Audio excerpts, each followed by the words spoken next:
We might be a small island, but we've got a big history. Everywhere you stand, there are worlds beneath your feet. And so every year, hundreds of archaeologists across Britain go looking for more clues. Who lived here, when, and how? You can even see the architecture of the bone inside the jaw there. Archaeology is a complex jigsaw puzzle, drawing together everything from skeletons to swords, temples to treasure. She's got a very cartoon-like face, hasn't she? From Orkney to Devon, we're joining this year's quest on sea, land and air. We'll share all of the questions and find some of the answers as we join the teams in the field, digging for Britain.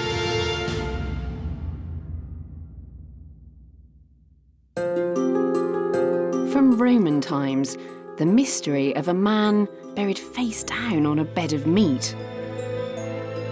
A fabulous treasure trove of coins dedicated to ancient gods. And the shocking evidence of 97 murdered babies buried beneath this field.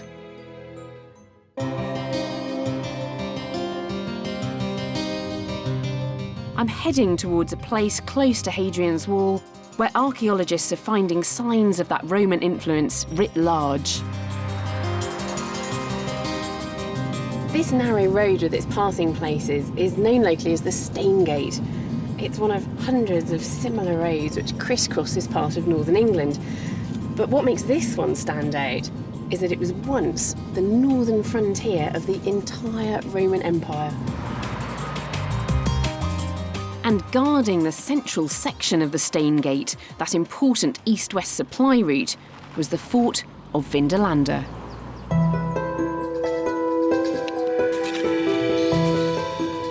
Each year, from April to mid-September, an army of over 500 archaeology volunteers comes here from all over the world. And every week they make new discoveries. What you've got there, John, is a beautiful, great big dark blue glass melon bead. And there's a bit of a debate about those, because some people think that Roman soldiers just simply wore these as decorations, or ladies wore them as decorations. Right. It's a very, very corroded lump of metal. But what we've actually got here is the back of a helmet, by the looks of things. It's very, very badly bashed, but you sort of see it on the side profile. Oh, yeah. This is the neck guard at the back, and this is the start of the top of the helmet coming up. Vindolanda has been excavated for over 40 years, but they estimate they've only uncovered 15% of it, and that it would take another 150 years to finish the job, which is utterly remarkable because the site as it stands is absolutely massive. Vindolanda was bought in 1929 by the renowned archaeologist Professor Eric Burley. His grandson Andrew is now its director of excavations. Site, but the Romans built 4 forts here by the time Hadrian's Wall was built. So oh really? So the first ones predate the wall? Predate the wall by a good 40 years, and they're a long way down. They're 7 or 8 metres beneath where we're standing. And would they have been stone built? No, the first 6 forts here are built in timber, and the last 3 are in stone. And so they knock them down, build them up, knock them down, build them up very, very quickly. So in perhaps only 125 years, you get the landscape really shooting up to the fort we're standing in at the moment. So this is the last fort. There's an enormous amount of it still in place. It's because 9 forts have been built right on top of each other here that so much archaeological evidence survives. In just the last couple of weeks, the team working here have uncovered this wonderful flagstone street, which leads from the northern gate of the fort straight up to the headquarters building. And the stones are really worn with centuries of use, and you can just imagine the sound of those hobnailed boots as the Roman soldiers marched in and out of the fort. As well as the excavations within the walls of the stone fort, this year a separate team is working in the Vicus, the civilian village which lies just outside the garrison here at Vindolanda. So what are you excavating here? Well, it's all part of the the garrison settlement that sprang up outside the last stone fort that was built at Vindolanda. So it's a combination of sort of workshops, shops and houses, sort of wagon parks and trading areas to supply and sort of, you know, link in with the fort there. So that it was a bit like retail world outside there. We had all sorts of shops flanking the roads. A little bit of evidence for a pub as well. We had a building on there where we found a room right on the street front there, and inside that room all the artefacts that we found were basically drinking beakers and game encounters. So Fantastic. yeah, it's one of those sites where you can almost be there as well. You can virtually hear the Romans when you're digging, because there's so many artefacts come from the ground and you've got all these buildings that are in really super condition. For the past 3 weeks, Justin and his team have been working on a cobbled roadway which ran through the heart of the Roman village. We've been really very lucky with this one because we actually got some super dating evidence, because trapped in among the cobbles we actually found a little silver denarius of Severus Alexander, which was minted in AD 222. Right. So of course, because it was trapped in the road surface, it means that the road surface can't really have been made before that coin was minted, so we've got a super date for it. Just beside the Roman fort is the conservation area, where the daily finds are taken to Barbara Burley and her team. Are all of these artefacts coming out this year? Most of them are, yes. Oh, this is amazing. Yes. This little griffin. Just pull it out and have a little bit closer look. You can see it's got the fabulous wings here, and you can actually just make out the detail of the feathers. And then he's got the hindquarters there of a lion. And the Romans had a lot of superstitious beliefs. They felt that this type of being would have been very good for protecting maybe something precious and things like gold or treasure. So we know that he's a little statue, but we don't know what he was possibly guarding.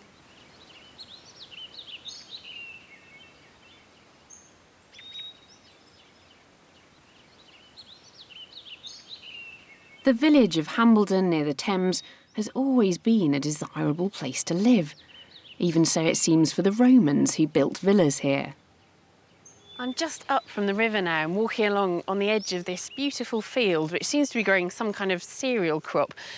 But it's not the crop I'm interested in at all. It's what's in the ground underneath it.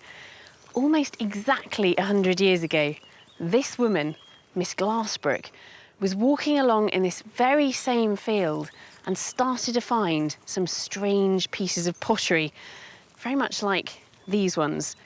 And she decided they were worth further investigation. Miss Glassbrook approached a local archaeologist who in 1912 would make an extraordinary discovery beneath the soil in this Buckinghamshire field. The archaeologist Alfred Cox had discovered the foundations of a high-status Roman villa, which he would call Uden. Over the course of a year, Cox would excavate and photograph the villa while collecting the finds. But in doing so, he would uncover a dark secret, which is still troubling archaeologists almost a century later. The main villa house is what we see in this photograph, and there's a little bump in the middle of the field here, and the bump is entirely due to that building beneath the surface.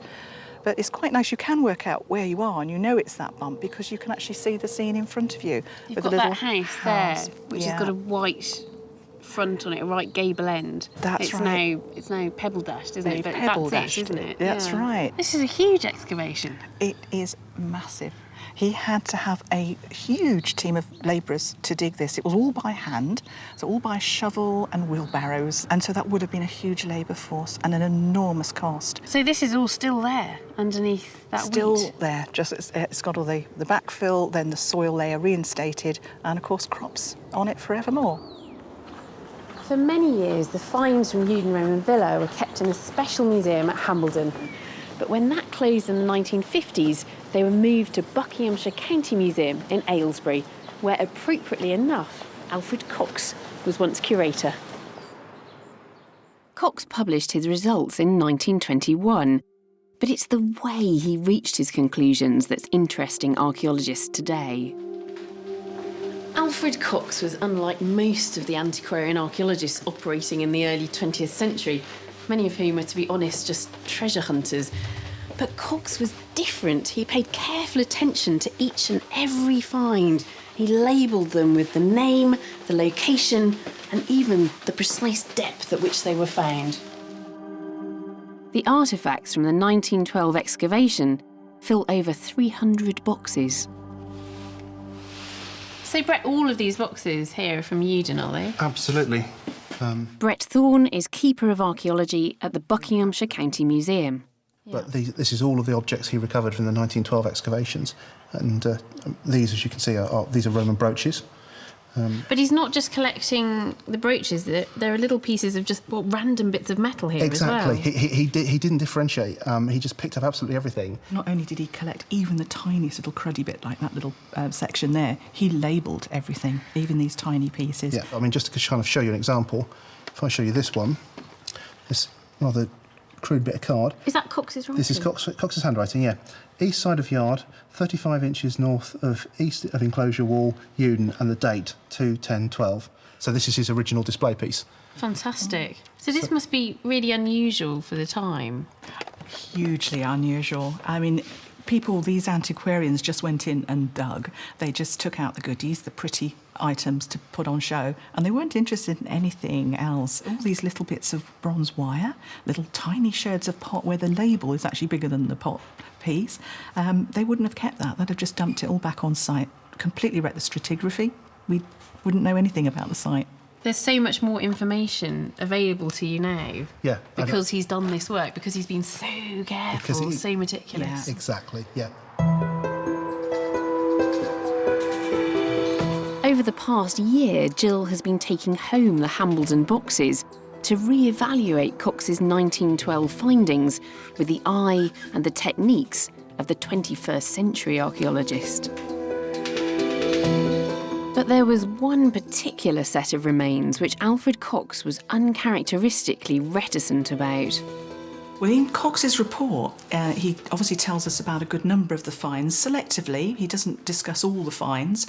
And I was rather surprised to find in his report that in actual fact he did find 97 infant burials. Now, he only gives them a paragraph or so of a mention, which, you know, even in 1912, that's a very important find. It's an unusually high number.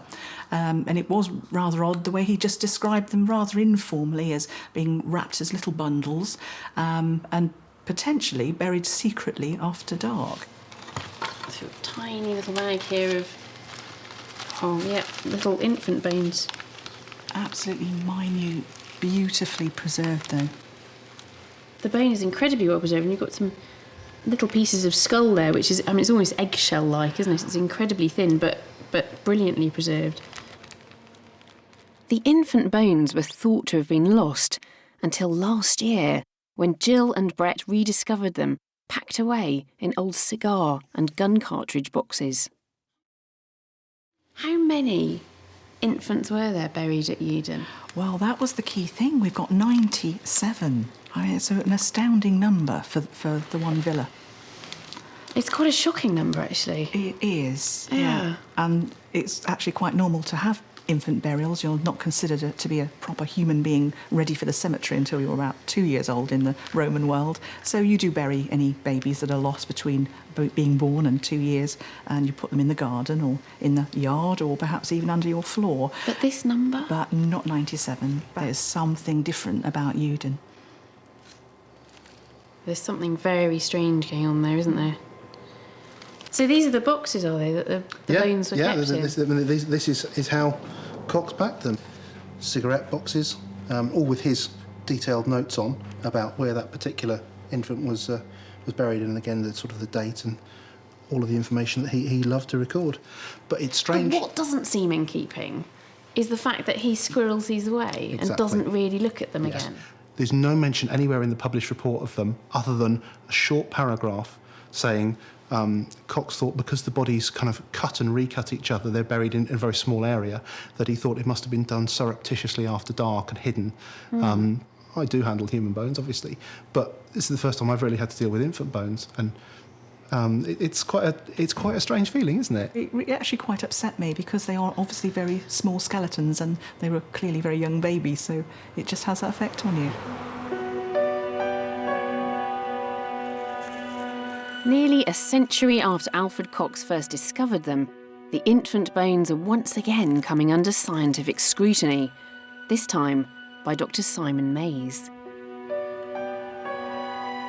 It's quite common to find a handful of burials at Roman villa sites, but But what is unusual is to come across quite so many. There's no other site that's yielded anything like the 97 infant burials that we've got from Hambledon.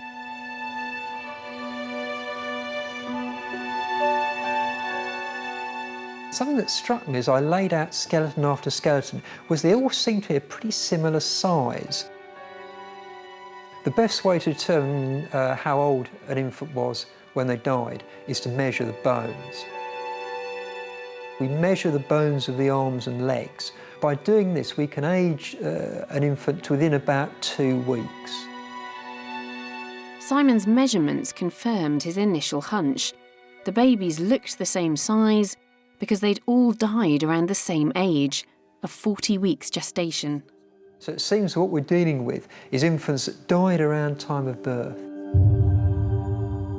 If this was natural infant mortality, there would be a wide range of bone size, but this wasn't the case. And that made us think that perhaps these individuals were being deliberately killed. The shocking evidence is suggesting infanticide. At Uden Villa, the Romans were murdering their newborn children. I think the fact that we've got 97 infants makes us look for something systematic that was going on. In the coming months, Simon will carry out further tests on the bones of those babies once buried beneath this Buckinghamshire field. These investigations may shed light on the motives behind these awful killings. It seems like there's something quite disturbing going on here, because to some extent we expect to see this. We know that infanticide was there in Roman society, but at this scale, what's happening? The Roman army just happened to coincidentally be just over the hill. There's a track, in fact, leading off in that direction towards where we know there's a Roman road and, in fact, a Roman army encampment for some time. The only explanation you keep coming back to is it's got to have been a brothel. Really? It really is the only explanation. You can think of all sorts of wealth of other reasons, but they just don't hold water. But at the moment, the story of Uden Roman Villa hasn't been told in all its fullness, has it? Absolutely not. And that is just my opinion. I have no proof of that theory, of course, but it's one that works for the moment. I'm going to continue investigating it. 100 miles away in Kent, there are new investigations into the beginnings of Roman rule, almost exactly where the Emperor Claudius invaded these shores. In the year 43 AD, the people living here on the Kent coast looking out to sea would have been greeted by the sight of an armada of ships approaching. It was almost 100 years since Julius Caesar had first invaded these shores, and the Romans were back. This time, they were here to stay. Just half a mile away from where the Roman army came ashore, we're getting a glimpse into the Britain of the 1st century. And it's all thanks to an £87 million road being built here in Kent. 6 miles long and covering 100 acres, it's the last part of a road project linking the Channel Tunnel and coastal ports to the motorway network beyond. The new road here cuts right across a part of the country that is incredibly rich in archaeological terms, because for thousands of years this tip of Kent, jutting out into the English Channel, has been the gateway to Britain, not just for the Romans arriving in 43 AD, but for those who preceded them and those who would come much later.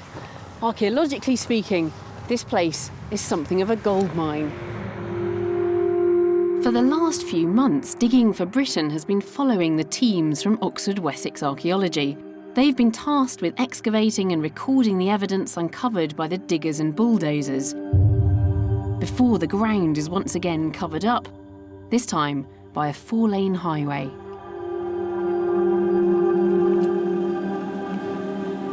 The entire length of the new road has been carefully stripped by earth-moving equipment, removing the topsoil without damaging the archaeology below.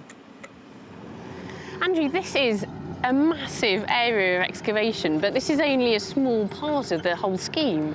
It's a very small bit. This is the biggest dig in Britain this year. It's a road scheme just over 6 miles long, but it's one big archaeological site. Almost every single bit is an archaeological excavation.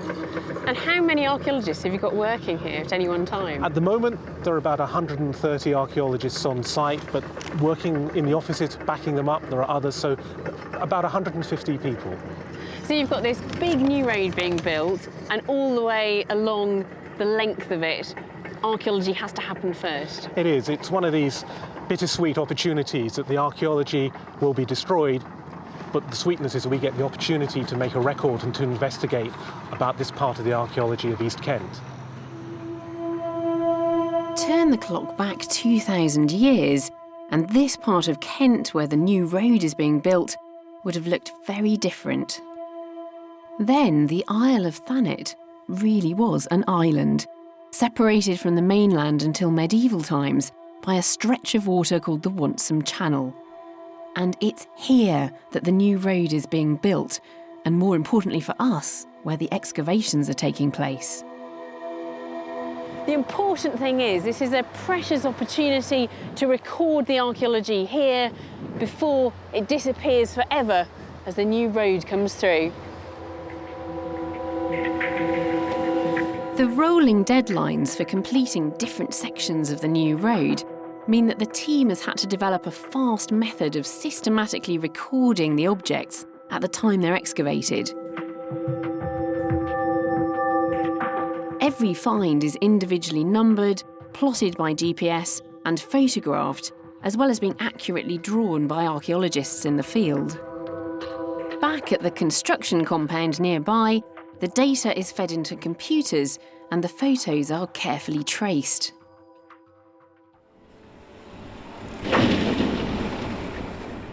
I've come a bit further south on the site now to an area rather poetically known as Zone 6, but there's really interesting archaeology here. 2,000 years ago, this would have been the neck of a peninsula sticking out into the Wonsum Channel. And the archaeologists are finding evidence of the very people who would have been living here when the Romans arrived. And it's here that the team have discovered the foundations of an Iron Age roundhouse. And this is a typical building of the period before the Romans arrive in Britain. Yes, for hundreds of years, thousands of years before the Romans arrived, people lived in circular houses with conical thatched roofs. And sometimes there's been one or two in a small farm, or it seems to be the case here, maybe a small village with 7 or 8 or more houses in it. So very typical of the Iron Age. So you think this was a village then? We think so, yes. As you can see, we've got many more of those curvilinear ditches, which we think may indicate where the houses were. This one's a nice complete circle, but we're just catching the edges here, just little arcs, edges of round houses. We are really lucky with this one. It doesn't happen very often to have such a good preservation. So it would have been a timber house. None of the timber is there, but we've still got this ditch that went around the periphery. Yes. And is there any dating material that's come out of that ditch? We are quite lucky in this respect as well. We've had some pottery from the outer ditch, and it suggests it's a Belgic pottery, which would put us about 100 years before the Romans arrived. So it gives you a really precise date. A really good dating. Yeah, we're really lucky. Yeah. A few feet away, the team have just uncovered a cobbled surface littered with animal bones. They seem to be kind of embedded in the stones as well. They believe that this was the butchery and food preparation area for the village, whose very inhabitants would have seen Claudius's army arriving in 43 AD. We've got these 2 parallel marks, which could be from a knife. So this is the remains of animals that have been butchered on the spot just here? It looks like it, yeah. And here, we've got a tiny gold coin that on this side... This coin reveals that the inhabitants of the village already had European connections before the Romans invaded. So on the back, you have the horse, so the charioteer, and on the other side, there's just the very faint remains of the head. And we find coins like this, some just a few miles away at Minster, but in France as well. And we think it may well have been made in France and used in Britain.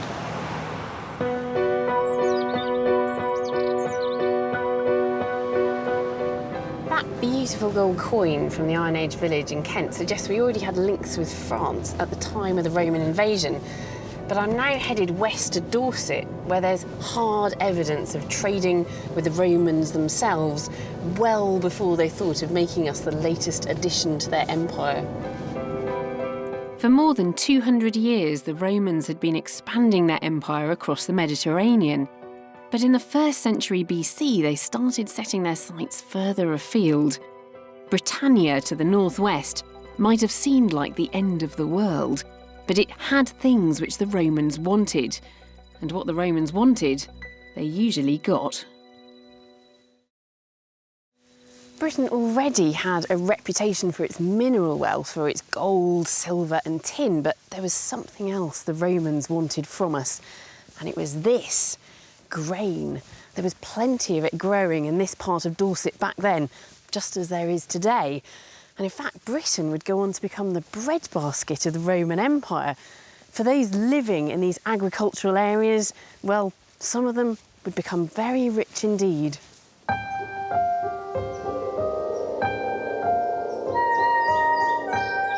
Traditionally, it was thought that the Durotrigas, the Iron Age tribe who occupied this part of Dorset, were warlike and resisted the Roman invaders. But archaeologists from Bournemouth University seem to be finding very different evidence at this late Iron Age farmstead.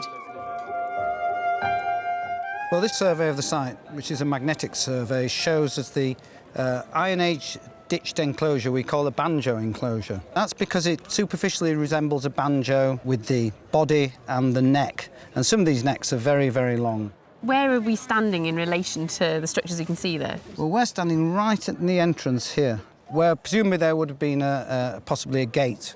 So we're looking at this ditch just here? Yeah, that's right. That's this ditch here, and it follows round and then curving round and back down. This is where you would have entered the site and you would have seen one probably substantial roundhouse and a number of subsidiary roundhouses and a lot of activity going on within this large enclosure.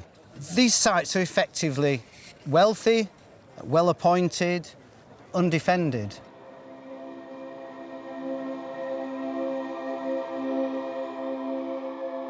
But there's something else on the site which is really intriguing the Bournemouth team.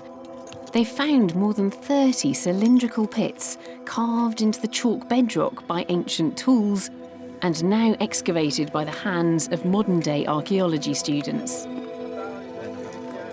Miles, what are these pits?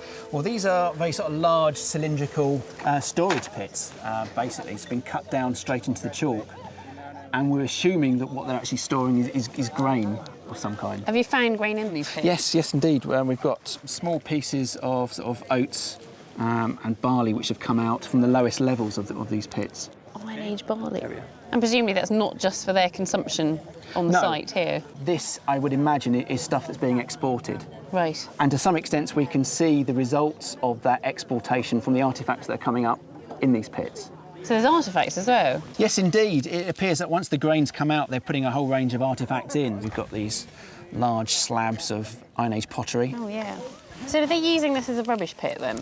No, I don't think so. I mean, we're not seeing a random sort of deposit of domestic waste. We seem to be seeing a deliberate selection procedure. We've got fragments of horse and cow and sheep. It's quite peculiar. It suggests there's something symbolic about placing these objects in there. Yes, indeed. I mean, it might be that having emptied the pit, you've got to put something back in as a kind of offering, perhaps to ensure the, the long-term fertility of the land, perhaps as an offering to the gods.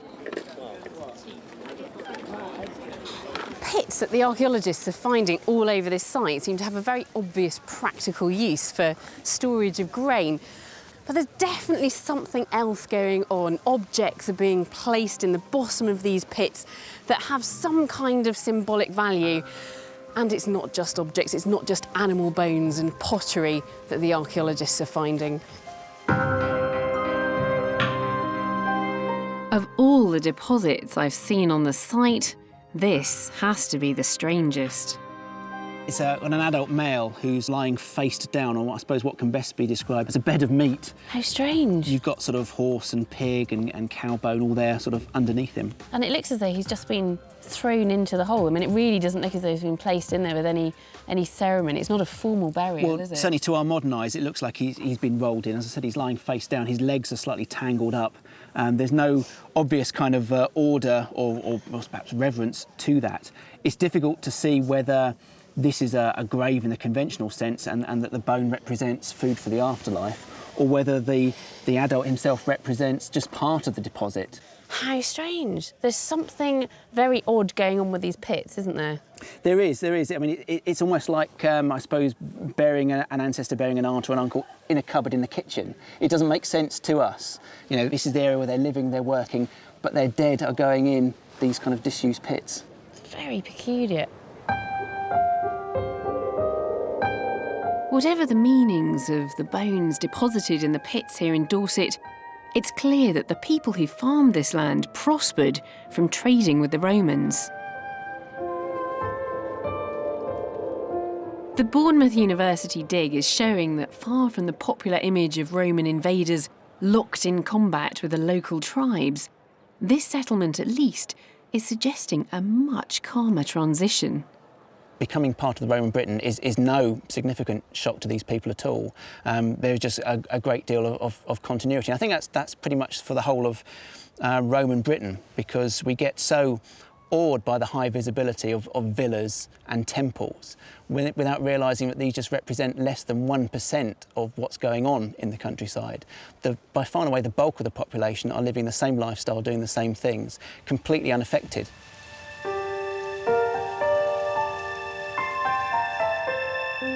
"30 miles north in Somerset, evidence is emerging that here too, local people may have been keeping hold of their ancient beliefs and ways of honouring the gods."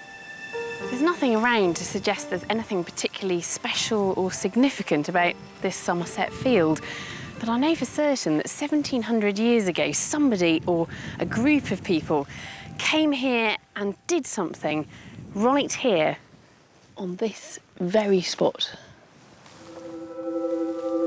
In late April this year, metal detectorist Dave Crisp was searching this same field.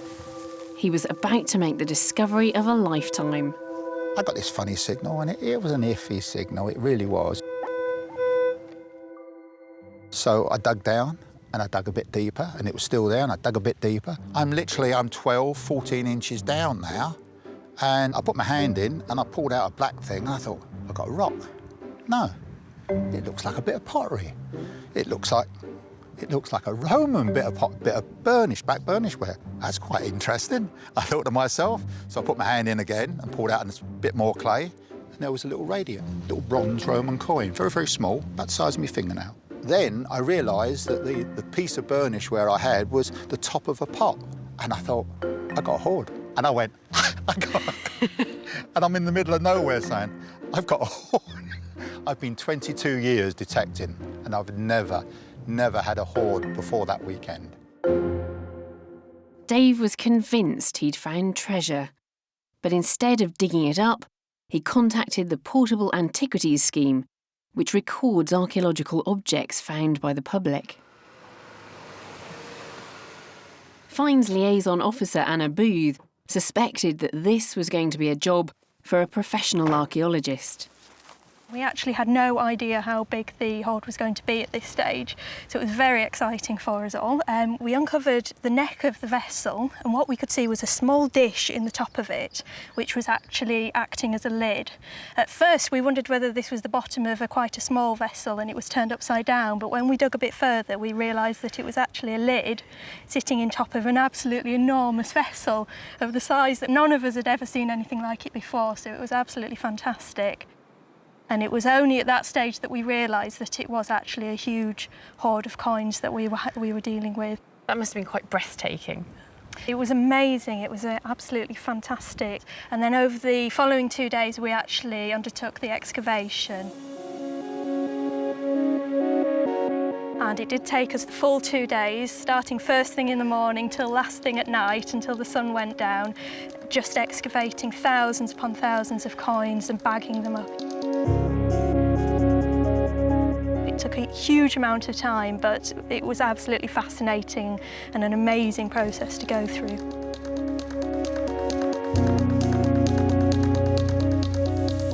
Because Dave Crisp got archaeologists involved right from the very start, archaeologists who were able to systematically excavate the pot layer by layer, it's meant we have a much better chance of finding out why that pot full of coins was buried in this field all those years ago.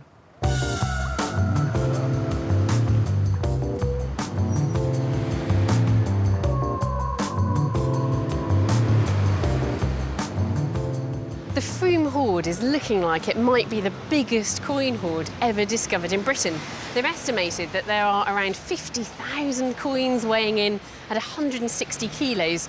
That's about the weight of 2 adults. But the coins need urgent attention, and that's why in early May they were brought here to central London. The Roman coins arrived at the British Museum, still wet and stuck together with heavy Somerset clay. Pippa Pearce is a metals conservator at the museum. For several weeks now, Pippa has been fully occupied, carrying out the first stage of the coins' conservation by carefully washing the contents of the 67 bags which made up the Froome hoard. So into the fume cupboard for a quick dry.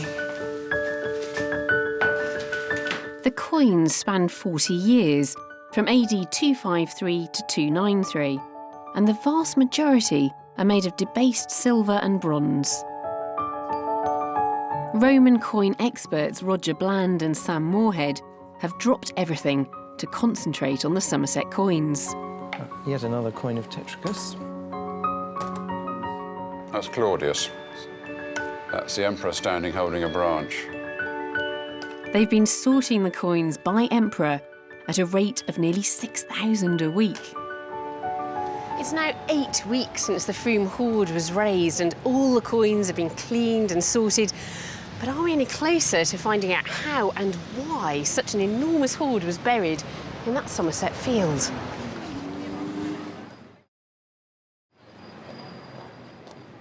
Roger, this is just a small fraction of the whole hoard. How many coins do you think there are? Well, we think the final number is going to be just over 52,500 coins. So how big is this hoard in the context of other hoards that have been found in Britain? It's the largest ever hoard found in a single pot in this country. There was another hoard found in 1978, which had just a couple of thousand more coins, but that was in 2 pots. And do you have any idea of the value of these coins? Maybe about the equivalent of 4 years' pay for a Roman legionary soldier. So if you were to turn that into present-day values, that might be about £100,000 in present-day terms. So, Sam, this is a piece of the pot, is it? Yes, this is the piece of the pot that was found in, and when they excavated, the pot was already broken, and you can see it's quite thin. Neither I nor the conservator believe that this would have been able to hold 160 kilograms of metal without breaking. Yeah, that is very thin. And so it's almost certain that the pot was actually buried in the ground first, and then the coins were added after it had been put in the ground. Sam doesn't think that this pot was one person's saving scheme, but more likely part of an ancient ritual.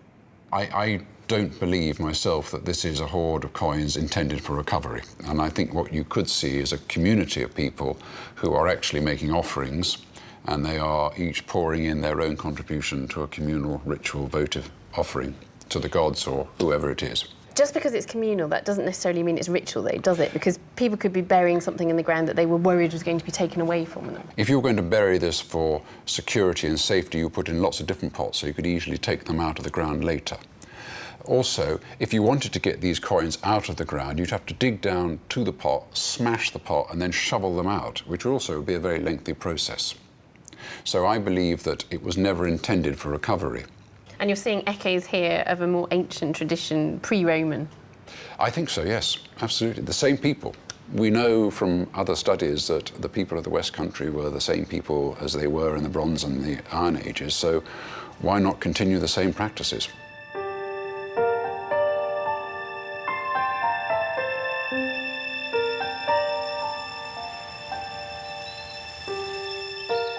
I am naturally quite a sceptical person, and I tend to look for the most obvious explanation for things. But it really does seem, from talking to the experts, that whoever it was that buried that pot full of coins in the ground wasn't intending to come back to it. In which case, perhaps this is an echo of an ancient tradition that we're seeing.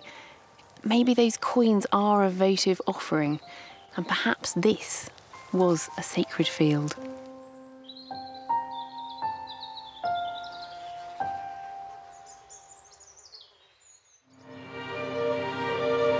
Not all archaeological recoveries happen as fast as the Roman coin hoard. There's one project involving a catastrophic fire and a Roman shipwreck, which has lasted for over 30 years. St Peter Port, Guernsey, in the Channel Islands. Jason Monaghan is museums director here. As a young student in the 1980s, along with diver Richard Keane, he was involved in the biggest archaeology project the island had ever seen. In the course of my diving in the harbour and the pierheads, picking up pottery and scallops and whatever else I could find, I came across a wooden wreck. Richard thought it was an old barge used to build the harbour wall, but it would be another year before he realised the significance of what he had found. There was the wreck, more exposed, and great big chunks of Roman tile. You know, you can't mistake Roman tile. I thought, oh, crumbs. This is going to be really interesting. Richard had found the remains of a Roman ship, uniquely preserved on the seabed for over 1,600 years. But how did it come to be here? St Peter Port would have had a wide sandy harbour, and this ship would have been somewhere in the entrance, possibly anchored, possibly moored. It caught fire for whatever reason, we don't know. The fire raged for some time, then the water came on board, quenched the fire, and the ship sank. What the maritime archaeologists had found were the remains of a Gallo-Roman trading vessel which transported cargoes from as far south as Spain, through the English Channel, and possibly even up into the North Sea. The ship was carrying blocks of pitch, a natural resin, which would accidentally preserve the wreck. We believe the fire raged in the back of the ship. The back of the ship is the best preserved because the cargo of pitch the ship was carrying melted during the fire. And this spread out to cover an area of about 8 square metres. So when the ship sank, this quenched into a solid mass and effectively held the back end of the ship down. The Roman timbers have now crossed the Channel to Portsmouth and the Mary Rose Trust, where for the past decade they've been treated and dried.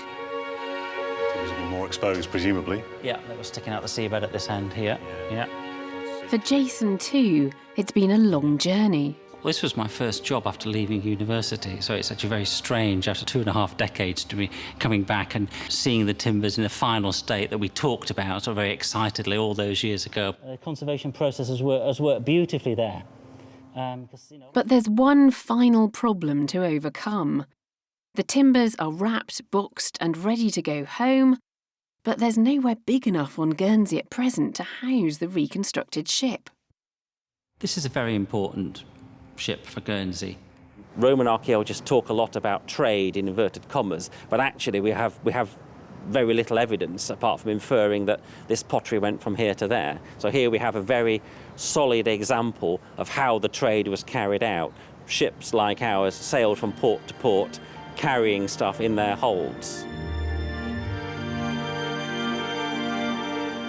30 years might seem like a long time for an archaeological project. But back here at Vindolanda, they've been digging for even longer. And during that time, it's here where we've come closest to knowing the Romans who occupied Britain. You're right. It is tempting to think that we know everything about the Romans already. After all, they wrote things down, they left us records. But archaeology gives us a different perspective.